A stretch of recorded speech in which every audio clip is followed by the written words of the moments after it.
Hi everybody, welcome back to my channel. This video is going to be books that I have read and books that my older two have read, and we're going to just talk about that. So let's get started because there's a stack down here.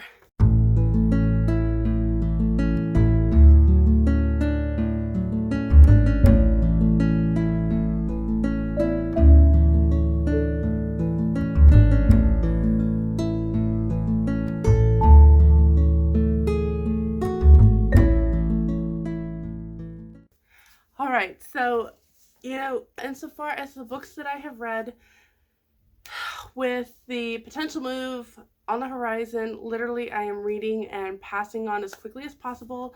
I would love to start a stack, however those stacks could end up packed in boxes, and then we lose count of how many boxes we cannot take. And I have to start from scratch. So as soon as the book is done, it literally goes into the pass along pile rather than a book stack pile. Hopefully all that made sense. Okay, so a couple of books. I did a whole video on what I had read and I lost that video. I lost all the footage to that. So unfortunately, you're gonna miss some of the ones that I really did like. But as I finish a book, I go on Goodreads and I put in my review there and mark it off as a read book so that I get my 100 books in for the year. And I will leave my Goodreads account linked down below. I will say one of the books that I really did enjoy these last few months has been Not My Will by Eleanor Porter, I believe the name is. And it is definitely old-fashioned. It was written in the 1930s, 40s, and definitely has that feel to it. But I just saw so much of today in that story, even though the setting was definitely 1930s, but the message is still relevant today as it was then. One of the lines that I just took away, and I keep repeating to my husband, and it just comes up everywhere. There's a scene where this one man is talking about how he's converted to Christ and he just feels so worldly. And his mother replies, I have found that being worldly is not so much in the manner we dress and stuff, but what takes us away from God. That is worldly. And I just loved how it was put. It was so amazing. I'm going to leave that book link down below. They have a new cover to it. I really like it. I just really like the story. Like I said, the whole settings is definitely dated, but just the maturity and the progression of this character I really enjoyed. So that is Not My Will. I leave my Amazon links below. It's easiest that way because there's reviews, there's exact books rather than go look this up. I do that, and also when you click it and purchase from me, I earn a small compensation that helps our family. So that's why I choose that. Okay, another book that I'm going to tell you about. When I was sick, reading was really difficult. For at least 2 weeks, I had really bad vertigo with the pneumonia, and I did not read. And one of the interesting things I learned is that with a reading is so much like a muscle. And people ask me so many times, how do you find time to read with all that you do? That is probably the biggest question I get ever. And I have done a video on that. I will leave it linked down below. But one of the things I really learned in that is also reading is a muscle, or like a muscle, I should say. It's kind of like that exercise where you don't just pick up a book and just read it. When you have that habit installed in you, it's easier to find those precious moments to pick up and read.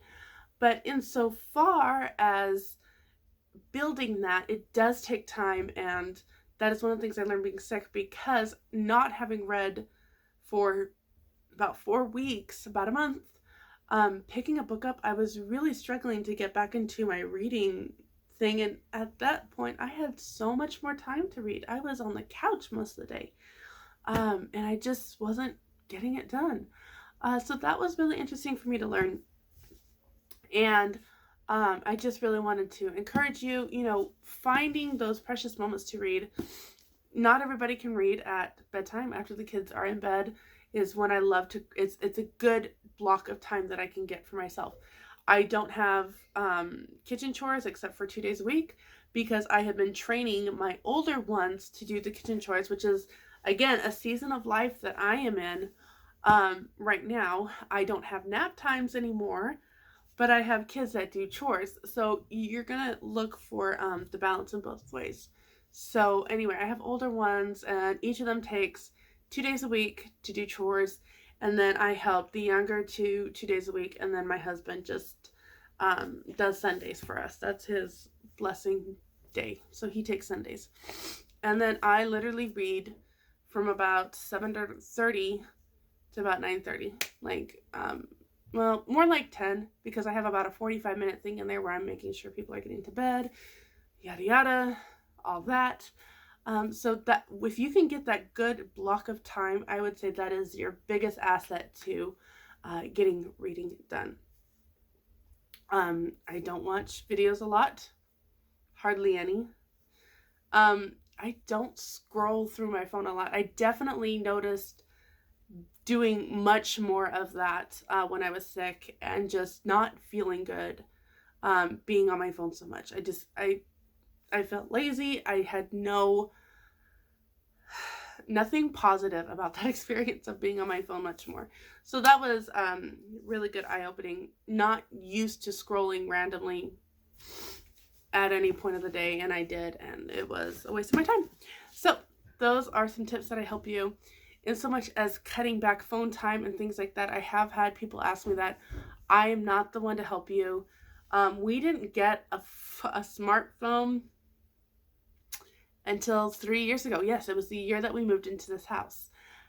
So, in 3 years, I have many kids that I'm homeschooling, and I have already built up a pretty crazy routine schedule thing going on. So I am unfortunately not the one to ask on how to taper back and things like that. And even still, like, my husband and I say we're on our phone more than we want. And I did have this timer on Instagram that, when you've been on there for 45 minutes, it kind of dings you, and very rarely would it go off. So there's that. Okay, let's get on to the books that I've been reading. Okay, so after I told you about Not My Will, and getting back into my reading thing, I read, I'm going to put the title down here. It's something Miss Prim. The Awakening of Miss Prim, I think it is. And I had heard many people talk amazing things about this, and then my friend shared some really quotes from it that I thought, ooh, I think this is a book that I would really enjoy, and she talked about it, so I got it. I actually did not enjoy that book very much. There's a community aspect of it that I really did enjoy, and I did like, and those typically were the things that she had pulled out and shared, and those are the things I enjoyed. But the whole idea behind The Awakening of Miss Prim is that she answers this newspaper advertisement for a librarian, someone to catalog this man's library, and he doesn't want anybody educated, and he has all this criteria. Well, she doesn't quite fit the criteria, but she applies anyway. And so she has these preconceived notions and ideas of education and women's roles, and just a very modern day thinker. And it felt like let me go. And then she goes to work for this guy that's very classical, old-fashioned.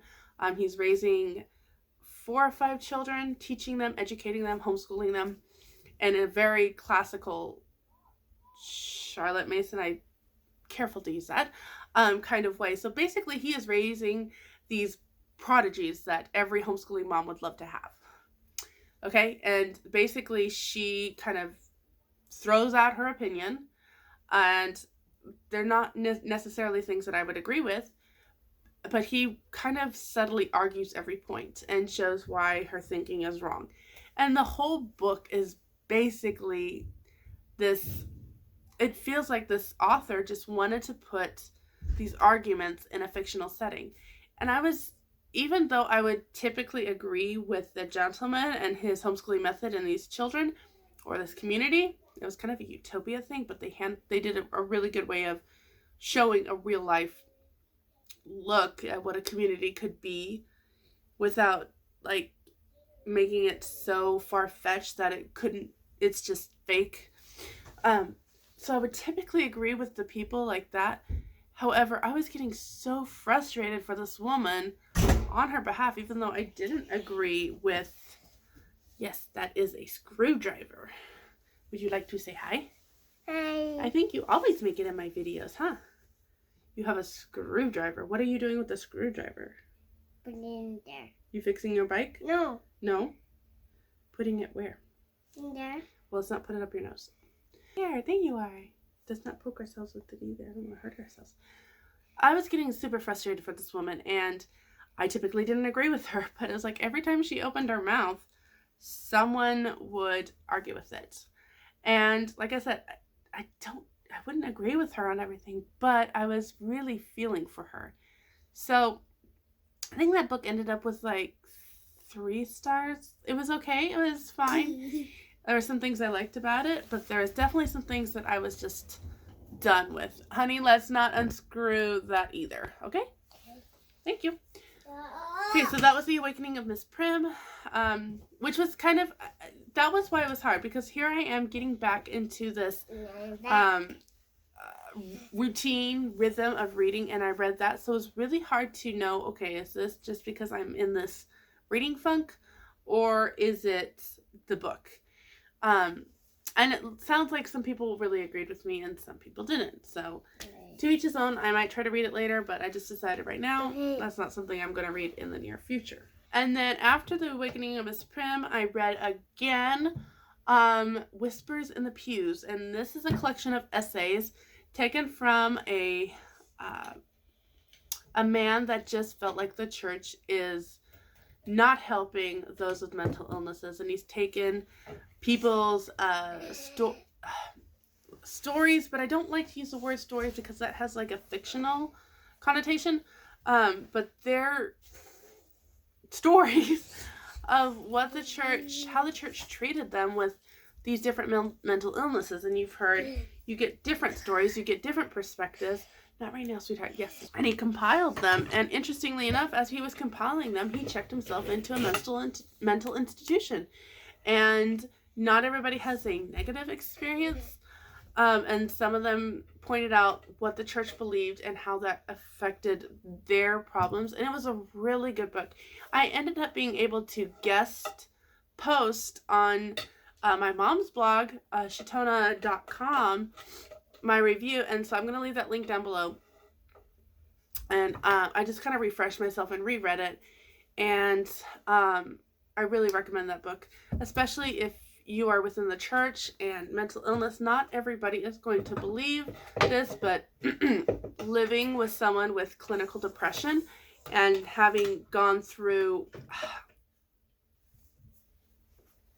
Hades of trying to educate people that it's not always an unconfessed sin. It's not always them bringing themselves into this by their thoughts. You know, so many people are just closed-minded, especially within the church, that it's, and they have this Job mentality to it. You must have done something and you're not confessing it. You're bringing this on yourself by just thinking all these negative thoughts. If you would just reflect on Christ and his saving power, like, it doesn't work that way. It would be wonderful if it did, but it doesn't work that way. There's a chemical imbalance. It's not just that when it comes to Christians. It's not just that because we have something else, but it's treated as if that, oh, and here's this essential oil to cure it all. So, I really liked that one. I recommend that one. And then I was going to share with you, this is the one that I finished yesterday. This is River's End by James Oliver Curwood. I got this at the library, and I don't know why I picked it up in one of their library book sales. It's not, I don't just randomly grab old books just to grab old books and read them. but it is the story of God's country, which is Canada. And we have done a lot of One Calls the Heart on Netflix. Wait, One Calls the Heart? One Calls the Heart. They're watching it in there right now, actually. And so I just thought it would be really neat to read just some Canadian Royal Mountie history-ish. And my husband was born in Canada. He lived there for a little while, for his first few months of life, while his parents were in vicarage. I was born in Canada. You were not born in Canada. You were born here. Daddy was born in Canada, in Saskatchewan. So he got to live there while his parents did a few months more of vicarage before he moved here. It started out something that I thought was going to be really, really good. Kind of a twist on Mark Twain's Prince and the Pauper. And it starts out with a Royal Canadian Mounted Police catching his man, because they always get their man, and he has frosted lung and he's dying. And basically, as he's dying, he says to the murderer he's catched, "Well, tell me your story." And the murderer does, and it turns out he got into a fight, something happened in the dark he didn't realize, and he suddenly is accused of murder. So basically he runs for his life. The guy that was murdered was horrible to his father, and so now it's like this revenge and all this is going. So the Canadian Mounted Police basically says, we look a lot alike. Like, if you cut your beard this way and do this, you could pass off as me. So you're going to become me. You're going to go back. I'm dying. And just become me, go back, live, and I'm going to teach you how to become me.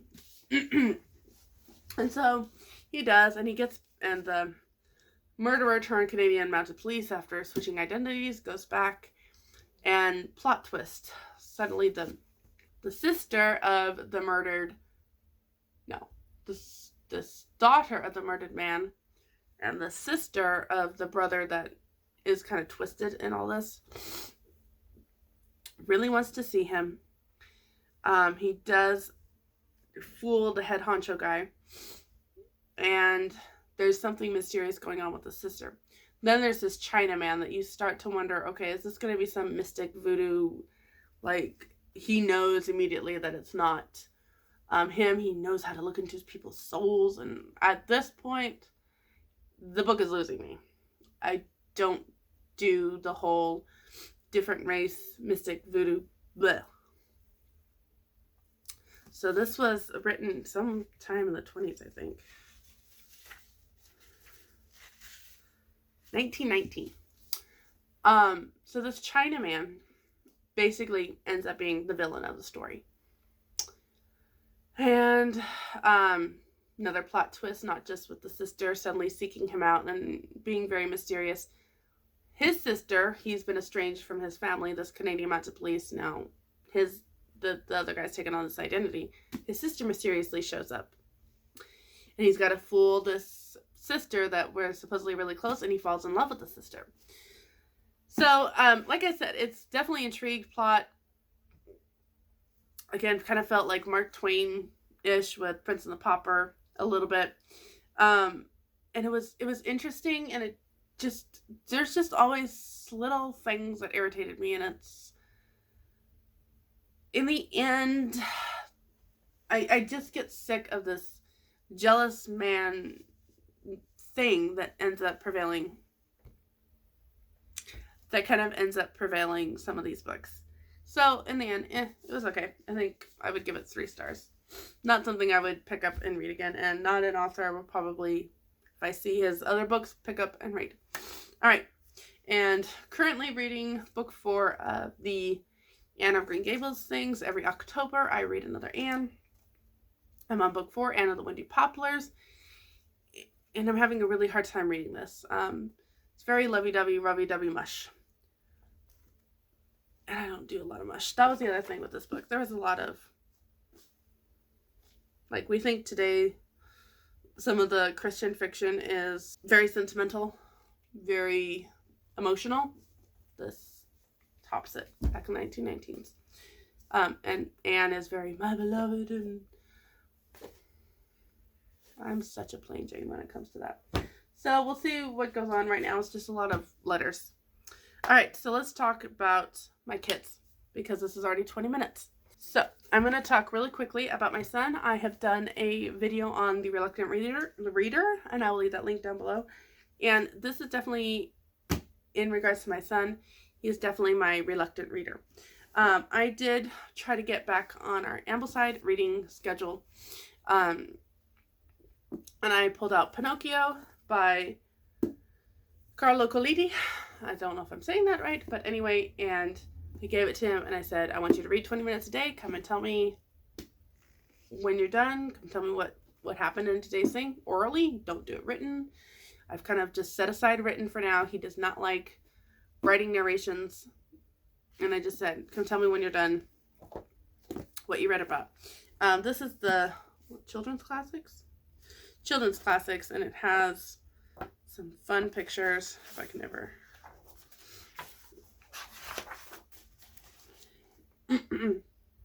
So I have this one, I have their Little Women, and I have a couple other ones, Heidi, I think. Anyway, I like them. I picked them up, and he finished it and said he really enjoyed it. So that was really encouraging. And then after he reads one of mine, I said, okay, you can choose one for you to read. And he ended up actually choosing 2 books to read because he read something that he really enjoyed. Anyway, they were really thin books. I think they were like an I Survive type thing. So then I handed him Ivanhoe. Now, I did choose the Great Illustrated Classics, which means this is abridged and adapted. Or adapted. Abridged. And it has a lot of pictures. And I'm okay with this. Now, again, this is for my son, who is not a big reader, especially when it comes to these types of books. And narrations are not his thing. He read this and was like, Mom, this is like a Robin Hood, and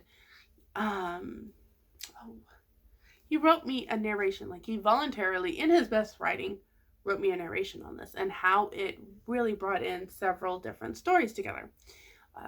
King Richard and Prince John and some of these other things. And he really enjoyed it. So that was very encouraging to me. And he really liked it, which I am super happy about, because actually, fun story or fun tidbit or fun fact, when my husband and I were dating, do y'all remember the MSN Messenger that you could do through something? It would pop up and you could type back and forth. Well, we did. And my husband's name on there was Disstaccato Knight, which is Disinherited Knight, which is from Ivanhoe. So now we're going to watch the Ivanhoe series together. There is only one that I can recommend. It's my favorite. I will leave that link down below for you. And he and his father have gotten to chat over Ivanhoe. So win-win in my book. Yes, it's adapted. Yes, it's abridged. But they're talking and they're enjoying it. And I have no doubt that when he's a teen, he and his father will end up somehow, some way, reading it together. So again, after reading something that I have required, he gets to read something that he wants, and he is doing The Ranger's Apprentice again. And I happen to know this is book 1. He does not have book 2. He has book like 1, 4, and 6. Because I picked up the other ones as I find them at the thrift store, and I happen to know that he's getting book 2 for his birthday, which is like in 2 weeks. So he's really excited about that. He's pretending he doesn't know anything about it. Sweet kid. All right, and then after that, I really wanted him to read Wild Animals I Have Known, which is on the Ambleside reading list. Again, I just pick and choose which ones I want from the list, and I just take it as a guideline, and I apply my own principles to it. But a lot of those books are packed away, and I really do not have the energy to go through the apple boxes.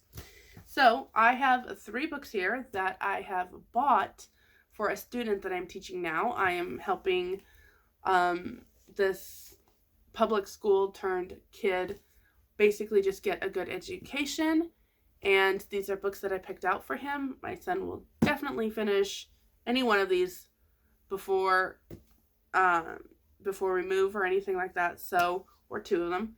So I'm just like, just read some of these. I know 2 of these are on the Ambleside list within our range because I will pick between a couple of years. And I don't know about this one, but again, it's abridged, and I'm okay with that. And let's start with that, and that is Mutiny on the HMS Bounty. My son, again, with his father, loves things like Horatio Hornblower, Master Commander, blah, blah, blah. Oh, Enemy Below. That was the other one I was going to mention. Enemy Below. Great movies. I'll leave a link down below. So I thought he would really like this one, and actually I have never read this either. So I am really looking forward to hearing his opinion on that. Or he could do Amos 14 Freeman. Again, great book that I would like him to read at some point. But even still, if those 2 aren't his cup of tea for right now, I have The Jungle Book.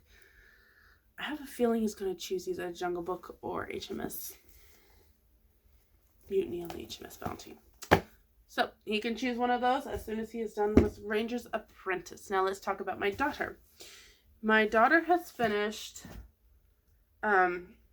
Gifted Hands, the Ben Carson story for young readers.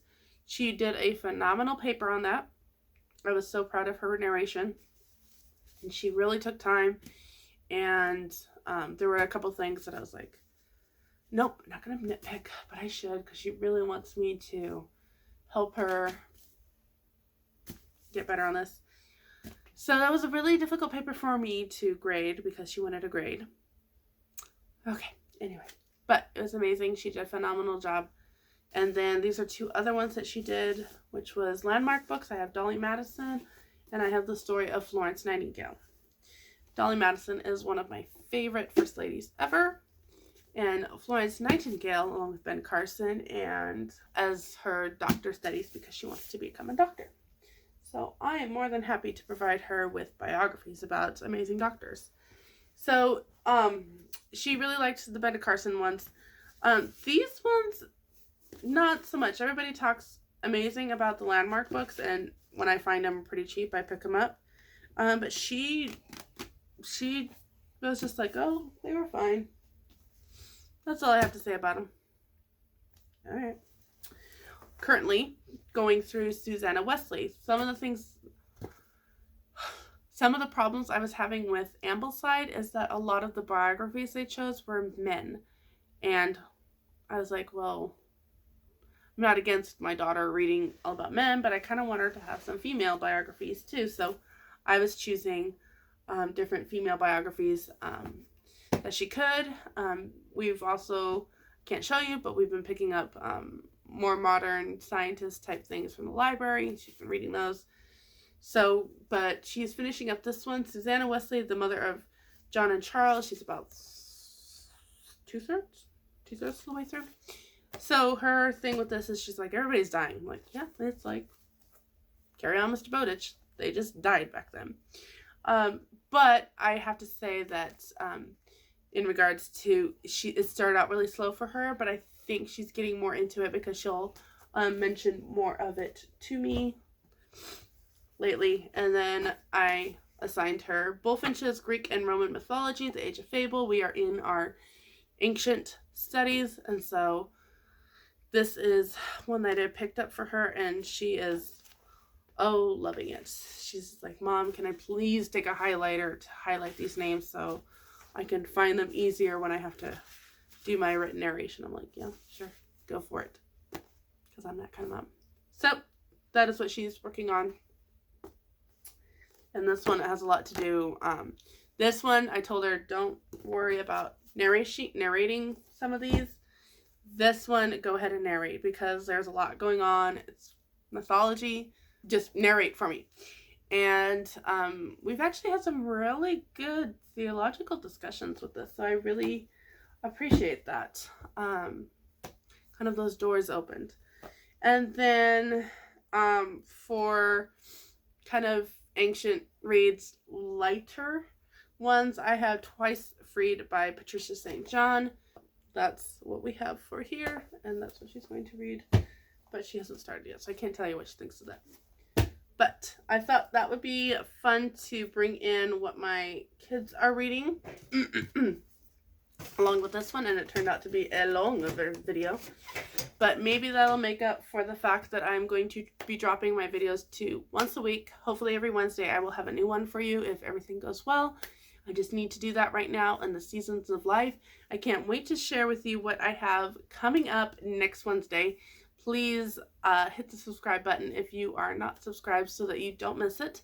And again, these books are going to be linked down below for you so you have easier time trying to find them. Goodreads is going to be linked down below so you can check out any reviews that I have listed there. I don't really review what the kids are reading because they read on their own. They're old enough to do that. And so if I'm reading with the younger ones, I will post those up on there. But more often than not, it's just the ones that I am reading and I want to remember and retain some of the thoughts I had on that book. So, thank you so much for watching.